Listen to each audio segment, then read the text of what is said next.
तो जनाब हमारे आज के पहले मेहमान मोहतरम शाहिद खाकान अब्बासी साहब, साबिक़ वज़ीर-ए-आज़म पाकिस्तान, सरबराह अवाम पाकिस्तान पार्टी।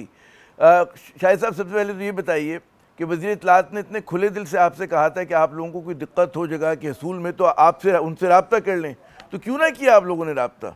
आज आपको बिल्कुल दीवार वार फलांगनी पड़ी, गेट फलांगना पड़ा जी। नहीं, वो रब्ते की ज़रूरत नहीं थी क्योंकि हमने हॉल बुक किया हुआ था और कल हमने कॉन्फ्रेंस वहाँ पर की थी। तो आज सुबह जब हम वहाँ पहुँचे तो वहाँ पर एक काफ़ी बड़ी नफरी थी एफसी की, और कुछ रेंजर भी थे और पुलिस भी थी, इस्लामाबाद पुलिस। तो होटल का गेट जो होटल मलकियत है शायद सुप्रीम कोर्ट या किसी और ऐसे इदारे की, तो वहाँ पर उसके पूरे सामने एफसी की नफरी खड़ी थी। तो मैंने उनको बताया कि हमें इजाज़त दी है वज़ीर इत्तलात साहब ने।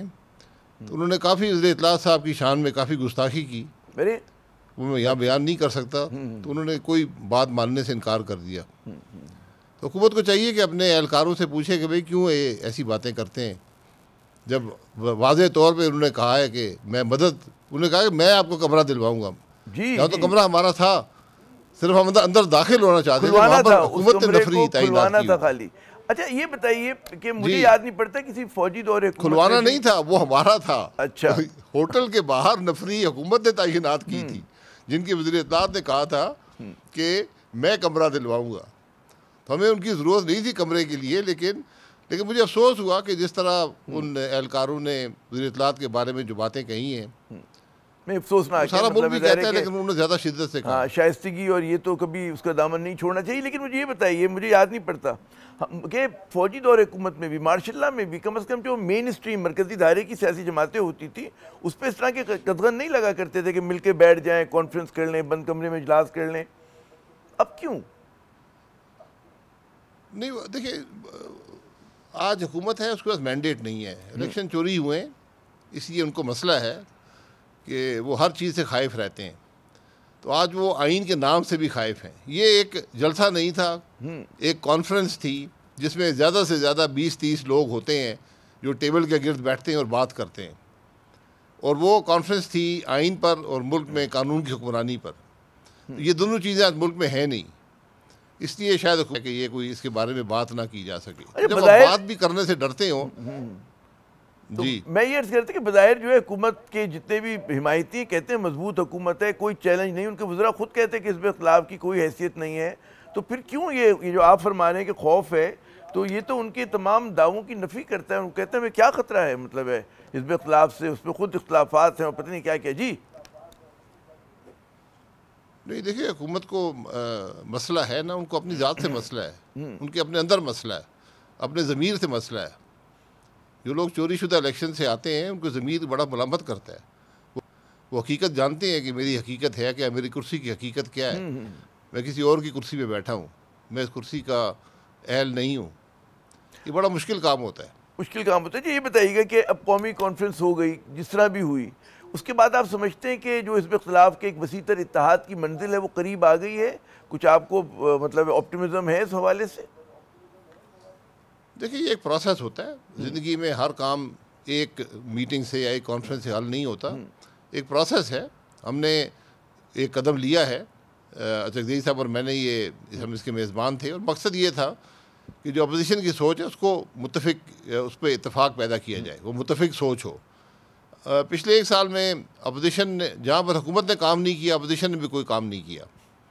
तो वो अब हमारी ये कोशिश है कि कम से कम अपोजिशन तो अपना आइनी, कानूनी और जो उनकी ज़िम्मेदारी है उसको पूरा कर सके। तो उसके लिए पहले सोच के इत्तेफाक ज़रूरी है, और वो एक बेसिक जो नुकात हैं, बाकी तो तहफ़्फ़ुज़ात, इख्तिलाफ़ात सियासी जमातों में रहते हैं, लेकिन इस बात पर कि मुल्क में आइन की बालादस्ती हो, कानून की हुक्मरानी हो, ये हमारी कोशिश है कि यहाँ से, इस नुक्ते से मामला शुरू किया जाए। तो क्या आपकी उम्मीद बंधी है, ढारस बंधी है कि आप समझते भी बहुत मदद करनी है इस काम के लिए? जी बिल्कुल, ये आज मैं इसको बड़ी कामयाब कॉन्फ्रेंस समझता हूँ कि सब ने इस बात पर इत्तेफाक किया जो एलामिये में बातें लिखी हैं, और उसमें एक गुंजाइश छोड़ी गई कि कौमी क़यादत जो है वो कौमी एक डायलॉग करे और आगे का रास्ता तलाश करे। हालांकि ये भी हकीकत लिखी गई है कि आज के जो सियासी मामलात हैं इनका हल सिर्फ एक फ्री और फेयर इलेक्शंस के अंदर है।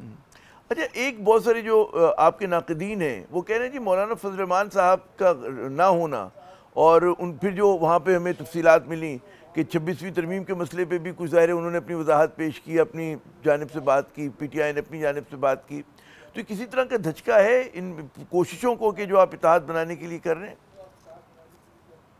नहीं, ये धचके नहीं होते, ये हकायक होते हैं। सियासत के हकायक बड़े वाजे होते हैं। तो मौलाना साहब ने अपना मौका हमेशा बड़ा खुलकर सामने रखा है। आज वो मुल्क में नहीं थे, वो शायद ज्वाइन कर लेते अगर टाइमिंग मिल जाती है, तो खैर वैसे मुमकिन नहीं था क्योंकि हमारे जो सारा हमने इंतज़ाम किया था वीडियो कॉल का वो दूसरे कमरे में था जिस पर ताले लगा दिए गए थे। तो उनकी गफूर हैदरी साहब वहाँ मौजूद थे, कामरान मुर्जा साहब थे, ये सीनियर तरीन लोग हैं उनकी जमात के, वहाँ मौजूद थे और उन्होंने अपनी बात की है वहाँ पर। और मैंने पहले कहा कि जो तहफ़्फ़ुज़ात हैं वो अभी तक दूर नहीं हुए, वो बातचीत चलती रहेगी, लेकिन इस नुक्ते पर सब मुत्तफ़िक हैं कि मुल्क में आइन की बालादस्ती होनी चाहिए और ये स्टार्टिंग पॉइंट है मुल्क के मसाइल हल करने का, और रूल ऑफ लॉ होना चाहिए। रूल लॉ की हकीकत आपने खुद देख ली है कि आज मुल्क के दारुल हुकूमत में आप आइन पर कॉन्फ्रेंस भी नहीं कर सकते, जिसके लिए किसी की ज़रूरत नहीं है। ये एक आज़ाद मुल्क है, इसमें एक आइन है, आइन बड़ी वज़ाहत के साथ आपको हक देता है, राइट ऑफ एसोसिएशन देता है, राइट ऑफ स्पीच देता है, फ्रीडम ऑफ थाट देता है। तो आज उसकी भी पाबंदी है। ये बदनसीबी है हमारे मुल्क की। इन बातों का ये शायद छोटी बातें लगती हों हुक्मरान तबके को, लेकिन ये वो हक़ाइक़ हैं जो इस हुक्मरानी की इमारत को खोखला कर देते हैं। अच्छा, तहरीक इंसाफ का ये ख्वाहिश है या ये उनका दावा है कि जी रमज़ान में ही जो एक फॉर्मल जो है इत्तेहाद बन जाएगा, आप क्या कहेंगे इस बारे में? पता नहीं, ऐसी कोई बात मैंने सुनी नहीं है। फॉर्मल इत्तेहाद क्या होता है? एक सोच पे इत्तेफाक, जैसे MRD बना हुआ था, ARD बना हुआ था, अभी बना हुआ जो चकजई साहब और PTI ने बनाया हुआ है, तो बड़ा मुश्किल सा नाम है, तहरीक हिमायत आईन पाकिस्तान है, गालिबन क्या है जी। तो ये फॉर्मल इत्तेहाद हुआ तो पहला स्टेप है। अभी देखें, इत्तेहाद बनता है, लेकिन इत्तेहाद का मकसद होना चाहिए और इत्तेहाद में एक दूसरे पे एतमाद होना चाहिए। जो तहफ़्फ़ुज़ात हैं जमातों के दरमियान वो दूर करने पड़ेंगे। इलामिया में मकासद आप लोगों ने वाज़ेह नहीं कर दिए। बड़ी पार्टी, मैं कह रहा हूँ इसमें आपने जो इलामिया जारी किया उसमें मकासद वाज़ेह तो कर दिए और वो कंसेंसस इलामिया है ना? नहीं, वो तो वाज़ेह कर दिया ना हमने, लेकिन अब जब था ये तो इस कॉन्फ्रेंस का इलामिया था। अब जब आप इत्तेहाद बनाने जाएंगे तो वहाँ आपको इत्तेहाद का मकसद कैसे उसको आप मैनेज करेंगे, सब बातें करनी पड़ेंगी। लेकिन यहाँ पर जो सबसे बड़ी ज़रूरत है कि सबसे बड़ी जमात यहाँ PTI है, इस जो लोग यहाँ पर थे, जो जमातें थीं, जो अपोजिशन है मुल्क की, तो इसमें PTI को अपने रवैये को, अपनी सोच को बदलना पड़ेगा और उसका इजहार बड़ी वाज़ेह तरीके से करना पड़ेगा। क्योंकि जिस तरीके से PTI हुकूमत में रही है और जो उनका रवैया वहाँ पर रहा है, जमहूरियत के हवाले से, आइन के हवाले से, कानून की बालादस्ती के हवाले से, उसको बहुत इस्लाह की ज़रूरत है। तो इसलिए ये ज़रूरी है कि वो तहफ़्फ़ुज़ात जो इसके बारे में बाकी जमातों के हैं वो PTI दूर कर सके। ज़रा कुछ आप वजाहत करेंगे किस किस्म का मतलब है आप जो मशवरा दे रहे हैं रवैया तब्दील करने का, क्या करें जो टेंजिबल आप बात करें कि भाई ये कर लेंगे तो लोग जो तमाम सियासी जमातें आपके साथ खड़ी हो जाएंगी, क्या ऐसे वो 2-3 अहम काम करें, ऐलानात करें? जी, उसका एक कदम आज है कि उन्होंने कमिट किया है कि हम आइन की बालादस्ती और कानून की हुक्मरानी को तस्लीम करते हैं। अब इसका इजहार आला तरीन सतह पे वहाँ पे होना चाहिए इमरान खान साहब की तरफ से कि हाँ, हम ये बात कबूल करते हैं, हम इसके लिए काम करेंगे। और जो रवैया हमने रखा है माजी में, ये PTI के सोचने की ज़रूरत है, इमरान खान साहब के सोचने की ज़रूरत है कि क्या खामियाँ थी उनकी हुकूमत के अंदर, क्या खामियाँ थी उनके जमात के रवैये में, उनकी हुकूमत के रवैये में, उनके अपने रवैये में, और कैसे वो इसकी इस्लाह करेंगे। वरना अगर वही रवैया रखना है, क्योंकि वही रवैया भी गैर आइनी था, कानून की पुरानी वहाँ नहीं थी, वो तो ये हुआ ना कि आप किसी को ये कहें भाई अपने मैनरिज्म को अच्छा कर लें, अब आप गुफ्तगू जो है पोलाइटली करें, वो जेल में बैठे हैं तो वो तो वक्त नहीं होगा। अभी तो जो टेंजिबल बात होगी कि भाई आप फला ऐलान कर दें, आप ये कहें कि जी आप फला से रब्ता नहीं करेंगे, फला से रब्ता, कोई उसका टेंजिबल आपने यार्डस्टिक देनी चाहिए ना। आप जैसे जो एक जी जी, जी। टेंजिबल यार्डस्टिक अगर आपको हकीकत समझ आ जाए कि आइन की बालादस्ती होता क्या है और रूल ऑफ लॉ क्या होता है, तो फिर आपको बात समझ आ जाती है। इमरान खान साहब उस वक़्त तक पाकिस्तान की तारीख में जो हुकूमतें थीं उनकी बदतरीन परफॉर्मेंस थी इस हवाले से।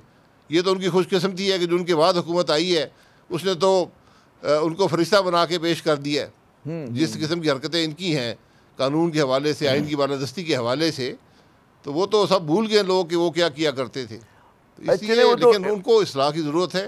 अरे आपने इस्लाह की बात तो कर दी, क्योंकि उस वक्त मुख्तसर है। एक और बात हम लोग देख रहे हैं कि हमारे यहाँ जब भी कोई हिज़्ब इख्तिलाफ की तहरीक चली तो उसका कुछ उसको राज़ी करना पड़ता है इस्टेब्लिशमेंट को, और हम देख रहे हैं कि इस्टेब्लिशमेंट जो है भरपूर तरीके से शहबाज शरीफ साहब और मरीम नवाज साहिबा के पीछे खड़ी नज़र आ रही है।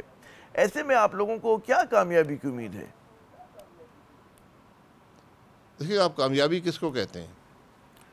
कामयाबी कल इमरान खान साहब के पीछे खड़ी थी, वो एक पेज पर थे, तो मुल्क का क्या हाल हुआ, इमरान खान साहब का क्या हाल हुआ, उस एस्टेब्लिशमेंट का क्या हाल हुआ। तो आज मुल्क की बात करें, पीछे खड़े होने से नहीं होगा। मुल्क में एक आइन है, आपको आइन के साथ खड़ा होना पड़ेगा हम सबको, फिर जाकर मुल्क चलेगा।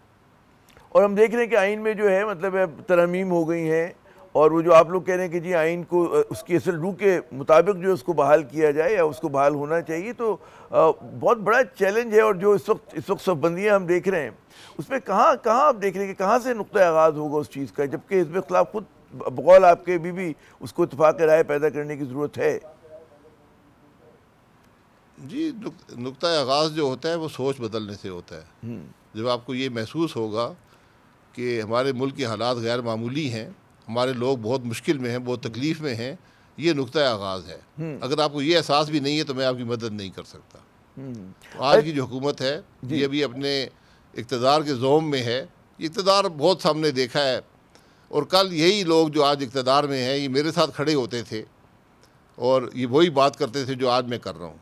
सिर्फ फ़र्क ये है कि उस वक्त जो इक़्तिदार में थे वो आज हमारे दाएँ बाएँ खड़े हैं, और जो उस वक्त हमारे दाएँ बाएँ खड़े थे आज इक़्तिदार में हैं, लेकिन सीखा किसी ने कुछ नहीं है। अच्छा, ये जो आप आज एक और बड़ी बात सीखा नहीं है ना, बदकिस्मती ये है कि अब तो माशाल्लाह जैसे मैंने कहा कि अपनी बातें याद कर लें कि क्या कहा करते थे, तो शायद उनके लिए आसानी पैदा हो। वो कहते वॉक द टॉक होनी चाहिए। अच्छा, आज जो है माशाल्लाह काबीना में नए वज़रा का, मशीरों का इजाफा हुआ है, उस पर कुछ कमेंट कीजिएगा। हुकूमत की कारकर्दगी इससे बेहतर होगी? पाकिस्तान को ज़रूरत है इतनी बड़ी बड़ी 48-50 रुकनी काबीना की, या लीन एफिशिएंट हमारी काबीना होनी चाहिए पाकिस्तान जैसे मुल्क में? देखिए, लीन एफिशिएंट नहीं हो सकती। पहले आपको लीन एफिशिएंट गवर्नमेंट बनानी पड़ेगी, फिर लीन एफिशिएंट काबीना होती है। जहाँ पर पता नहीं 44 है 46 डिवीज़न है, तो आपको 44 से 46 वजीर भी चाहिए होते हैं। अच्छा, हाँ। इसलिए लीन और एफिशिएंसी के मैं कहता हूँ काबीना आप 100 रख ले, काम करें, लेकिन काम यहाँ मुझे होता नज़र नहीं आता, क्योंकि ना वो सलाहियत है ना वो सोच है। अच्छा, मुझे जाते जाते ये ज़रूर बताइएगा कि हमने देखा बड़ा ज़बरदस्त ज़मीमा जो है 1 साल कारकर्दगी पे मरीम नवाज़ साहिबा या पंजाब गवर्नमेंट ने निकाला, और उसकी ज़ाहिर उनके जो चाहने वाले बढ़ेंगे, बड़ी उसमें तस्वीर छपी अच्छी, और जो नाक़दीन हैं वो ज़रा उस पर तनकीद कर रहे हैं। आपकी क्या राय है? आपका तो मतलब एक बड़ा गहरा ताल्लुक़ रहा है इस ख़ानदान से भी, इस जमात से भी, तो किस तरह से देख रहे हैं उनकी कारकर्दगी को पंजाब में? देखिए, काम करना चाहिए। अखबारात में इश्तिहार देने से कारकर्दगी नहीं बनती है। मुल्क के मसाइल बड़े गहरे हैं। सूबा क्या करता है? सूबे के क्या तालीम का निज़ाम बेहतर हुआ है? क्या सेहत का निज़ाम बेहतर हुआ है? क्या पुलिस का निज़ाम बेहतर हुआ है? क्या गवर्नेंस बेहतर हुई है? क्या करप्शन में कमी आई है? ये वो पैमाने हैं जिसमें सूबाई हुकूमत का मेयार नज़र आता है। बदकिस्मती से हमारी तमाम सूबाई हुकूमतों की जो हालत है वो आप पाकिस्तान के अवाम से पूछ लें कि इस वक्त लोग किस मुश्किल में हैं इन हुकूमतों के हाथों। दुरुस्त, बहुत बहुत शुक्रिया शाहिद खाकान अब्बासी साहब, आपने अपना कीमती वक्त दिया। नाज़रीन, यकीनन जो बहाली की आइन की हाकमियत की जो जिद्दोजहद है वो तो मतलब है उसके ऊपर हुकूमत को इस तरह का रवैया नहीं अपनाना चाहिए था कि जनाब वो इनको जगह इनके लिए बंद कर रही हो, जगह इनको हासिल करने में मुश्किल हो रही हो।